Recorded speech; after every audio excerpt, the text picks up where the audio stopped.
hi there. Welcome to From Mild to Wild and everything in between.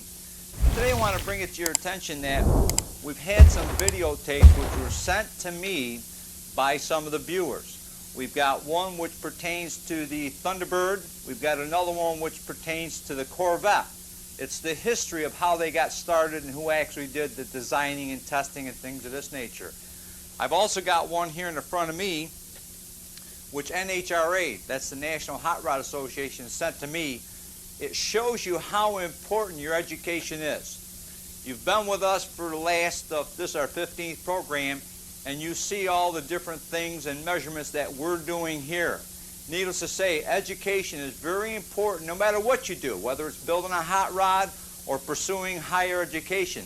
This is a tape here that we're also going to include in the program, and these 3 tapes will probably be seen within the next 3 to 4 weeks. But I wanted to at least bring it to your attention beforehand so you can say, okay, well, he's not on this week, but we're going to watch a nice little program. For all you people out there that do want to send me in a tape or a picture of your hot rod for the picture page, let me give you the address again.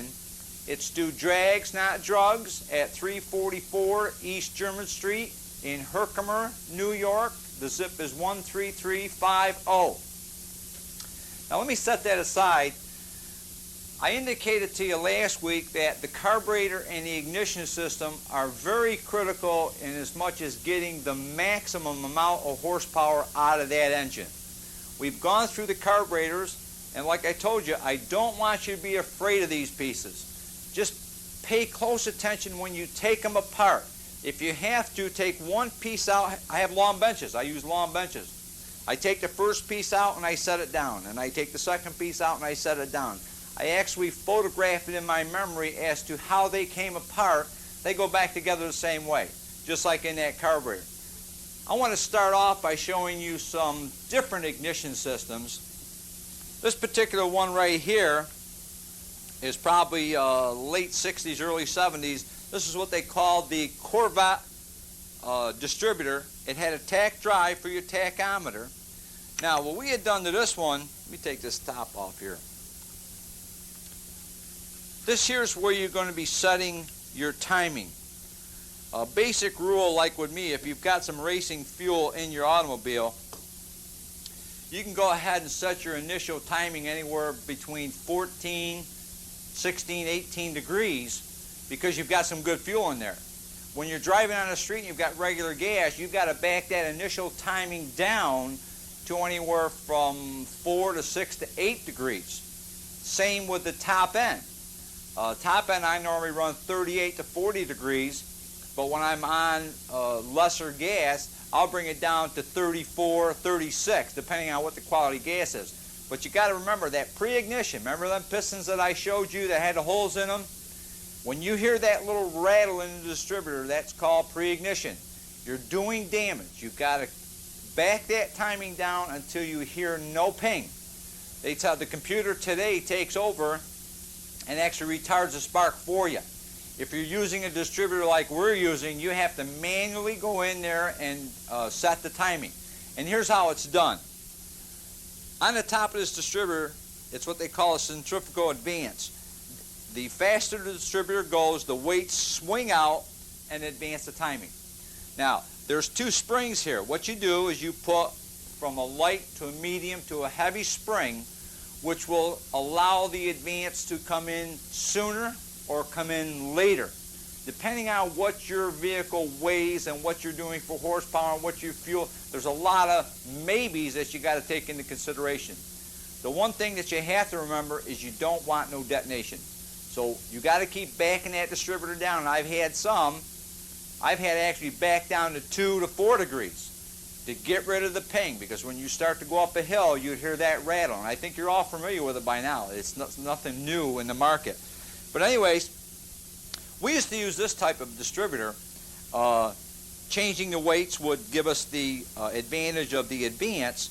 This is nothing more than a rotor. It only goes on in one position. There's a round peg and then a square peg, and it goes right in here like this. I don't know how many of you people out there have changed your own points and rotors in the past, but I'm sure there's quite a few of you. today it's all electronic ignition. Well, back then, this distributor, like I indicated, is quite a few years old. We used to get a little bit tricky. Here's the cap. We actually drilled the stock set of points used to be adjusted through this little trap door with an Allen wrench. Well, we went ahead and we split the points. I've got another hole that I've drilled in the back of the distributor. This was the beginning of let's adjust our timing. I actually had a switch up on the dashboard. What I did is I put one set of points on one wire and another set of points on another wire, and I had a toggle switch in here. See how that wire, it just plugs and unplugs. So what I was able to do is when I got into high gear, I didn't need as much spark advance. You actually would like to retard that timing. So with a little toggle switch on the dash, once I pulled it into fourth gear, I went up and hit the toggle switch and it retarded the timing for me. This is something that is done automatically today. Today you have computers that do all this for you. We'll explain them in future programs, but I want to give you a little bit of a history with these. The drawback to the points is you couldn't put a lot of voltage through them. You have to run these ballast resistors.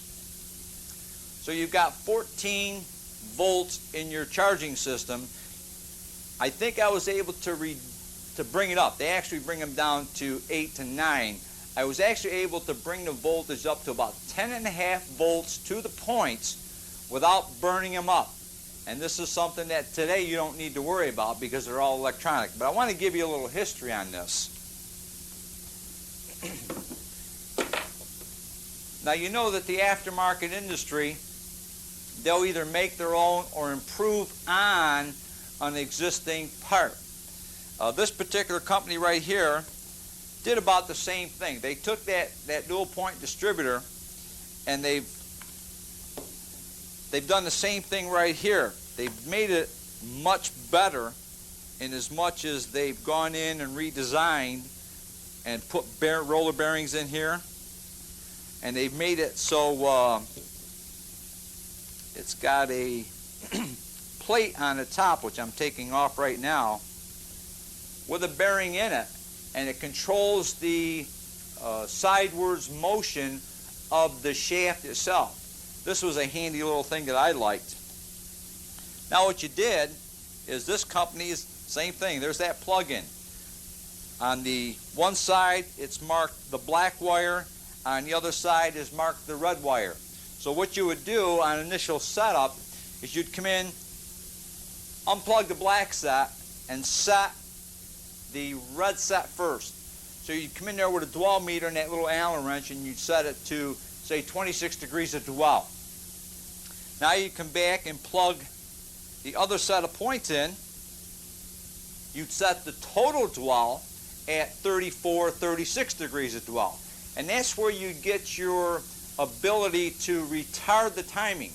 Because when you shut off the second set of points, now you're going from a 34 down to a 28 or a 30 dwell. And that was what was nice about this.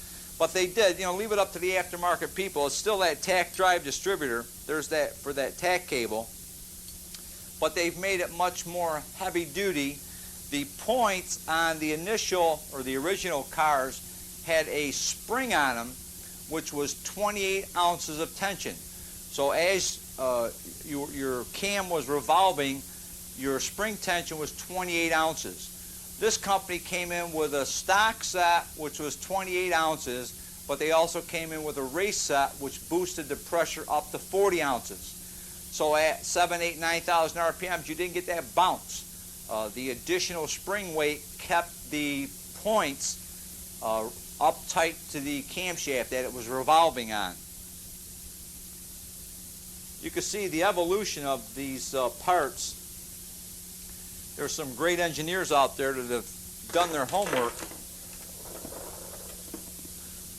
Now this is the later model. You can see how much larger it is. What they've done is they've gone to what they call a magnetic pickup. Here's your springs and weights up on the top. So if you wanted to change the springs and the weights to get that advanced, like I told you, anything from 2 to 16. I've actually run mine as high as 20, depending on what transmission converter I've got in there. But you can see you can get a lot out of your engine by fine-tuning your distributor. Now this particular one here has what they call a vacuum advance on it. This one is of a non-adjustable nature. The one I'm going to show you, which is aftermarket, this fella right here, let me just peel that top off there, just to show you the difference between the two. This is still the magnetic pickup, and what it does,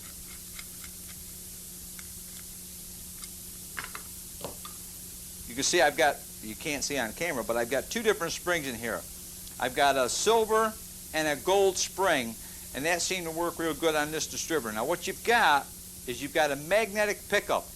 As these magnets revolve around, they break contact and it sends a spark to the spark plug.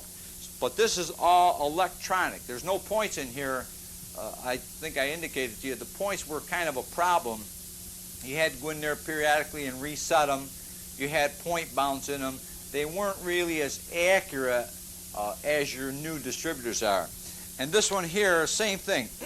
It's got that vacuum advance on it, but this is adjustable. So what you would do is you would go out and bring your car up to, say, half throttle, and you'd keep turning one turn at a time, whether clockwise or counterclockwise, depending on what way you had to go, until you just got rid of the half throttle pinging. You're going to hear me say this word pinging quite a bit because it's very critical that you don't have any. That's one thing you definitely want to do away with. So whatever you have to do to get away with pre-ignition, you do it. And this is one of the fellows that'll do it for you, only because you can sit there and your normal around town type of driving, you can keep adjusting this to get rid of the ping or the detonation, as I want to refer to it also. Now you can see there's different types of rotors. They all do the same job. It's nothing more than it shoots the spark to the distributor cap and then through the wire and back to the spark plug. I want to show you one more thing. I want to leave this up here for a moment. We're going to get into coils. Most of you are used to seeing the old style round canister type of coil. And these particular coils went anywhere from 28,000 volts to maybe 30,000 volts. They were sufficient enough for the everyday driver to start up the car and get it going. Same thing here. I think they upped them a little bit. This could be 28 to 30, maybe 32,000 volts. But this particular cap here has got the coil built in it. I don't have one that doesn't have one in it. But anyways, they replaced this fella and put it right inside the cap, which makes it very convenient for you. And then there's just a plug-in right here. So it done away with the old style, and now you've got the coil inside the cap here. But as I indicated, 28, maybe 32,000 volts. We had a little interruption there. The phone rang. It was Ron Keno.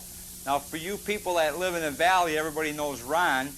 He called me up to tell me that he watches the program and he thinks it was real nice. And as we're on the phone, I'm trying to tell him to come on over. We're filming right now. If you'd be so good, I'd like to have you as a guest on the program. Now, here is a fellow that I can sit here and listen to tell stories for hours on end. And I'm sure if I'm wrong, he's going to correct me, but I believe he's got the car which belonged to Mussolini's girlfriend, and he's got the real documentation to prove it. He used to be the art teacher up to the Herkimer High School. Now he's retired, and him and his wife have an antique business that they do. So he collects these Wurlitzer type of phonographs. Oh, he's got some real nice stuff. But that Mussolini car was one that we've talked about several times because there's a history, a very nice history that goes along with that. And he'd have to be the one to tell you because I couldn't do that story justice. But let's get back to these distributors here. The stock distributor cap, that's why I told you this is an HEI. That's how much larger they are. Can you see the difference in size there? Much bigger around, so it actually spreads the posts out so you don't get any electrical bounce between them. But anyways, these connections right here are made of, I guess, a tin or a copper, not a copper, but some sort of a tin, where the aftermarket ones are made of copper. It's a much better conductor of electricity. The inside of here, and I'll show you on the other cap, the inside of here is copper, and then where it comes through at the bottom of the cap is also copper. Let me just go over here and I'll show you one. Well, can you see the copper right here? These are all copper, and where they feed down through to actually hit the rotor and send the spark to it, that's copper also. You can see that there's a much better quality done in your aftermarket type of caps, because they know these are a Bakelite material, if I remember correctly, but they know the abuse that you're going to put them through. So they, I don't want to say they do twice as good a job, but they do a much better job on making things stronger to take the abuse that you're going to put them through. Now,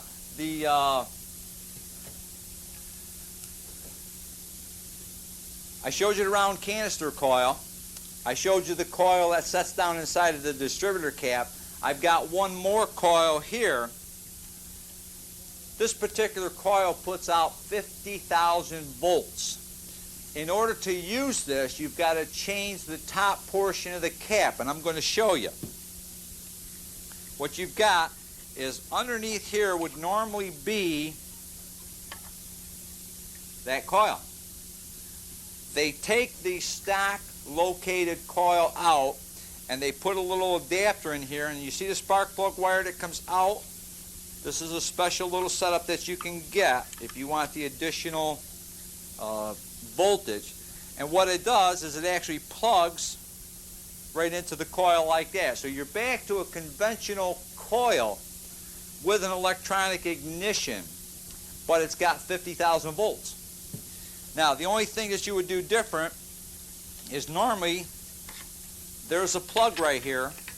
This plug would actually be plugged into the bottom or the side of the distributor cap. What you do is you take the stock plug, and you see the wires that I've connected to it? This one goes to the hot side, that's the red. This one goes, that would be the positive on the coil. The blue goes to the negative side of the coil, and then the black is a ground. So what you've done is you've bypassed the stock coil, you've gone to the aftermarket coil where that 50,000 volts is, and you've put a wire here. Now, here's a similar setup. This big unit which bolts up on the top is actually the coil. And I believe that, same company, and I believe that this is also 50,000 volts. It doesn't say in the book, but I can remember that the super coils were always advertised at a 50,000 volt output. And I'm sure that they're right up there. But you can see there are several different ways that you can put an ignition system together. This is that rotor. This is the aftermarket rotor. That's that Bakelite material. And here's the stock coil, which looks nothing more, or I'm saying coil, rotor. Looks nothing more than a piece of plastic. Each one has its own capacity that you would use it in. If you're going to be doing some off-road driving, if you're going to be going to the racetrack, or if you want to put a superior ignition in, you definitely want to go in for the aftermarket type of ignition system. If you're going to be just going around town with a 200 or 300 horsepower engine, I don't know how much more significant you're going to pick up. I always go for the better item. As you can see, I've got a lot of different pieces that we've used in the course of the year.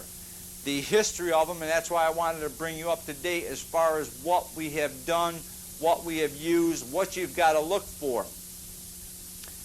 In the programs that you've been seeing, I guess my main thing that I'm trying to get across to you is there's not just one item out there for you to buy.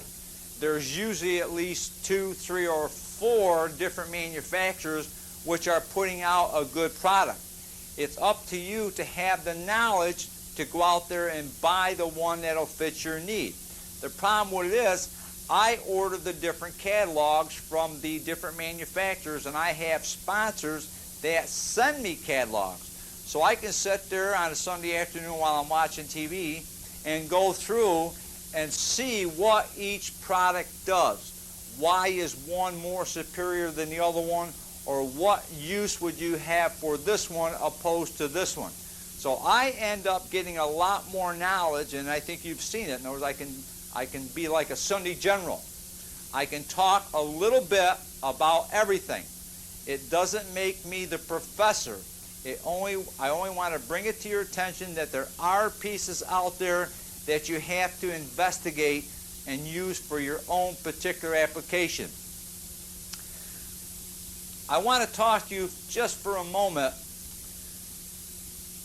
I got into a conversation this weekend with some teenage kids, and I think you know that the program that I'm doing, I'm trying to educate you, or I'm trying to give you another pastime which will give you some fun. The drug problem out there is upsetting me to no end. I'm talking to these teenagers, and I'm thinking that it's a minor problem. From the sounds of what they're telling me, it's not as minor as I thought it was. I thought that drug problems were every place else but in my own community. But evidently, it's pretty prevalent out there. I don't want to sit up here and be a preacher to you. The only thing I'm trying to do is set an example and try to keep you on the straight and narrow. I wished I could sit up here and be a preacher. I can't do that. We've talked, Wade and I have talked. I always question the messenger, but I never question the message. I would like to be able to talk to you out of doing drugs. I can't sit here and do that. So my little trick would be to give you an alternative to drugs. Just like if you were doing sports. I'd like to get somebody out there that would like to donate their time to help you in sports, because everybody's not going to be a hot rodder. I'll refer to my own kids. They're into sports, they're into music. They took up music last year, and I never figured it would last, but evidently they like it, they enjoy it, and they do very well at it. I try to give them something to occupy their time to have fun. And that's the name of the game, is to have fun. Because I think if you're doing something that's not interesting, it's very easy to persuade you by peer pressure to go over and maybe try that drug paraphernalia. I'm not that well versed on it. I don't know what you kids today, what stressful situations you're in that may cause you to do that. Because if it's peer pressure on a dare, you want to ruin your body, ruin your brain? I don't think so. Let's turn you around. I think I'd indicated before, I don't want to harp on you on this drug program. I felt it was just good enough to keep the signs up in front of you, to know that you can have fun without doing drugs. I'm not going to harp on this thing. By example, I want you to see that I'm against drugs. I'm against alcohol. Alcohol, I guess, is the lesser of two evils, but it's still something that you can get addicted to. I'm addicted to cigarettes. That's my bad habit. My two bad habits are coffee and cigarettes. I try 10 times a day to quit the habit. I want you to understand that we all have bad habits. The problem is, someone has got to help us. I'd like someone to help me with my smoking, and Wade's been doing that. I'd like to help you, whether it be a hot rod, or maybe you want to play a musical instrument, maybe you want to get into a sports activity. It really doesn't matter, because life is so tough today. You put in your normal 8 hours at school or at work. Now you've got to have something to break the monotony. I chose hot rodding. I think I indicated to you before, it's my way out. I can sit in my car and dream about the good times that I've had over the past 30 years. You being young have not got the experiences that I've got. But I've been around long enough to know what's good and what's bad, what's right and what's wrong. I like to close just a couple minutes earlier today because I want to show you my pastime. We've got 4 runs, and I think you've seen them once or twice before, and every time they're on TV, I get several phone calls from the young kids not realizing how fast the car actually is and how impressive it is. So I think for the next couple minutes, I'd like to show you my car at the drag strip. But before I go, don't forget my motto: do drags, not drugs, and I'll see you at the racetrack.